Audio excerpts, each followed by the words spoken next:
Hey, mambo vipi? Karibu sana katika channel yangu ya YouTube. Natumai sote ni wazima. Tunaendelea na kujifunza language ya HTML na leo katika video hii tutakwenda kujifunza kitu kingine baada ya kujifunza kuhusu hii style ya bold na italic katika text zetu, namna gani ya kuweza kuziweka kwa kutumia language ya HTML na kuifanya page yetu, yale maandishi yetu ambayo yana display kuwa na muonekano tofauti. Tuliweza kujifunza katika video iliyopita. So leo katika video hii tutakwenda kujifunza style nyingine ambazo ni mbili, ni Superscript na Subscript. Ni vitu viwili hivi. Kwa tukianza na Superscript, kwa mimi nitatengeneza hapa faili moja ambayo tutakwenda kujifunza ni vitu viwili, Superscript na Subscript. Na utanifahamu muda si mrefu ni vitu gani hivi na ni style gani hasa ambayo ina take katika hizi text zetu. Kwa nitaandika mimi sub kimaanisha Superscript, then nitaweka underscore, nitaweka sub, nitaweka script .html. Okay, ta click enter. Kwa nimetengeneza HTML file yangu hapa, sub_subscript.html. Okay, nitaweka skeleton yangu HTML kama kawaida, nitaweka exclamation mark, nita click enter. Tayari nimepata hii hapa. Okay, skeleton yangu hapa nitaipa jina, title yangu ya hii web page yangu nitaita, leo tunajifunza Superscript and Subscript. Ndio kitu ambacho tunakwenda kujifunza leo, namna gani ya kuweka text zetu zikiwa katika hali ya Superscript ama Subscript. Kuna muda unahitajika kuweza kutumia hizi style katika maandishi yako. Tutaona muda si mrefu baadhi ya mifano ambayo tutaifanya, utaona umuhimu wa hivi vitu. Kwa nitasave hapo Ctrl S na moja kwa moja nitakuja katika file explorer yangu ninapohifadhia file zangu hizi. Hapa naikuta, double click itafunguka katika browser yangu. Na kwa sasa hamna kitu chochote katika body, hatujaweka chochote pako empty, lakini tayari title inasomeka Superscript and Subscript. Nitafunga hii iliyopita, hatuna kazi nayo tena kwa sasa. Tumeshajifunza jinsi gani ya kutumia bold na italic katika text zetu katika language hii ya HTML na kutengeneza muonekano tofauti wa maandishi katika web page yetu wakati una display. So tayari nitakuja katika body, nitatengeneza mfano wa sentensi.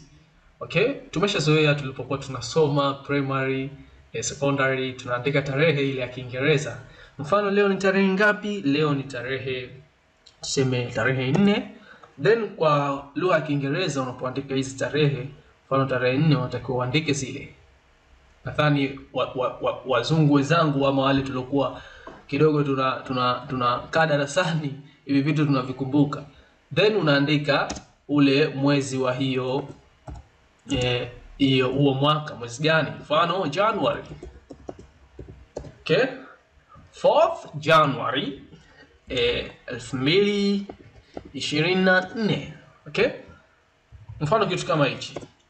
Sasa hivi hapa, okay, nadhani haijakaa vizuri, tutumie hizi hyphen ili tuone vizuri hapa. Kitu kama hichi umeandika tarehe yako kama hii katika web page yako. Ukisave document yako, ukirefresh hapa unaona ime display hapa. Inaonekana hivi. Sasa hii th 4th, I mean 4 na hii th siku zote inakuwa ni superscript katika tarehe unapoandika.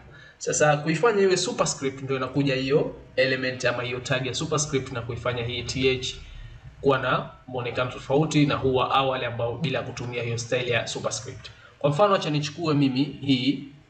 Umenotice sasa hivi hapa sikuandika paragraph na bado ime display hapa. Inatokea kitu hicho bila kuandika tag za paragraph, na moja kwa moja browser inafahamu kwa hii ni paragraph na ina display kama hivi, lakini sio kitu kizuri. Lazima uweze kuandika hapa paragraph yako, fungue tag yako paragraph na kuweza kufunga na ile sentence yako imo ndani ya hizo paragraph yako. Kuhakikisha usije ukasahau kuclick. So nitachukua mimi, nitacopy Ctrl C, then nitaipaste hapa chini. Kwa nipo na paragraph mbili ambazo ziko same.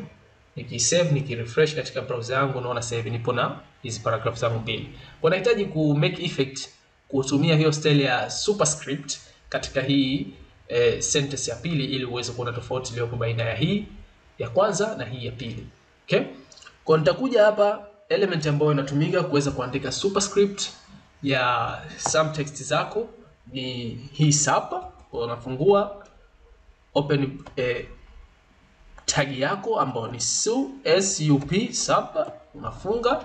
Kwa hiyo unachukua kile kitu ambacho unahitaji kiwemo ndani, ama kiwe na hiyo style ya sub ama superscript, unaiweka ndani baina ya hii open na closing tag yako ya superscript.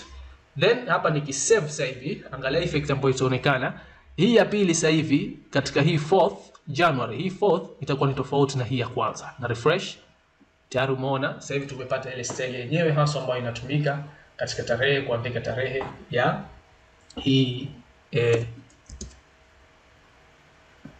tarehe ya Kiingereza hiyo ambapo inavyoandikwa 4th January 2024. Lakini hii ya kwanza kidogo haionekani vizuri wala haieleweki vizuri, lakini hii iko kiprofessional na kistyle zaidi the way ambavyo inaandikwa. Kwa superscript ina matumizi yake. Nadhani umeweza kupata idea ya superscript haswa inakuwa vipi. Kwa mfano, sometime wale ambao wamesoma chemistry, kuna some chemical ama formula ambazo zinakuwa zina superscript. Kwa mfano carbon dioxide, kama sikosei, kama sijasahau, wale wanaosoma chemistry watatukosoa hapa. Just ni kwa kuandika carbon dioxide na chini ikawa na 2. Lakini sasa nikisave nikirefresh page yangu, carbon dioxide inakuwa hivi na hivi, sio uandishi wa carbon dioxide. Sasa vipi utaweza kuibadili hii 2 ikakaa chini? Okay? Kwa sababu carbon dioxide ilivyoandikwa ile 2 inakuwa ni ndogo katika hii oxygen hapa chini. Kwa kuifanya hivyo utatumia sasa subscript. Superscript inafanya yale maandishi yako kuwa madogo alafu yanapandisha juu katika ile text yako, inakuwa yanawekwa juu kidogo tofauti na normal text yako ile. Lakini subscript inakuwa ndogo alafu inashushwa chini kidogo. Kwa mfano hapa mimi nitaandika element yangu ama tag yangu ya subscript, then humu ndani baina ya closing na open tag nitaweka ile text ambayo nahitaji ichukue style hiyo. Kwa mimi mbili tu hii nahitaji ichukue style hiyo. Maana yake mbili save itakuwa ndogo hapa. Kwa nikisave document yangu hapa, okay, save document yangu, refresh page yangu, tayari unaona tumepata chemical reaction hapa ama chemical formula ya carbon dioxide ambayo inaonekana hivi. Carbon dioxide ikiwa na 2 chini hapa katika oxygen. Hii ni subscript. Kuna superscript ambayo maandishi yako yanakuwa madogo na yanawekwa juu kidogo, na subscript yanakuwa madogo na yanawekwa chini. Nadhani umeweza kupata idea superscript na subscript ni style gani ambayo inatumika. Kwa hata katika web page zetu, katika maandishi yetu tuna uwezo wa kutumia hizi, na itafikia muda utahitaji kutumia katika hiyo website yako ambayo unaitengeneza wewe. Okay?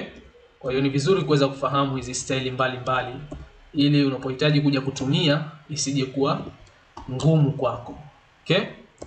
Paragraph, wacha tutengeneze hapa mfano wa pili wa subscript. Kwa nitaandika water hapa, chemical equation ya water inakuwa ni hydrogen 2 and oxygen. Kama sikosei tanijuza hapa, nikaenda wrong, jua. Then tuchukue paragraph hapa, x taifunga huko mwisho, tuta save, tuta refresh. Okay, umeona the way ambavyo tumepata. Lakini bila kutumia subscript hapa, hii mbili ingekuwa kubwa hapa na isingeonekana kama hivi inavyoonekana, the way inavyoonekana hasa inavyotakiwa iwe. So nadhani tumeweza kujifunza jinsi gani kutumia superscript na subscript katika web page zetu, katika kutumia language hii ya HTML kutengeneza hizo text zetu ndani ya hizo web page zetu. Na tufikie hapa katika video hii ya leo. Tukutane katika video ambayo itafuata. Asante sana. Share na wengine wapate kuja kujifunza. Subscribe my YouTube channel kama bado hujasubscribe. Tukutane katika video ijayo.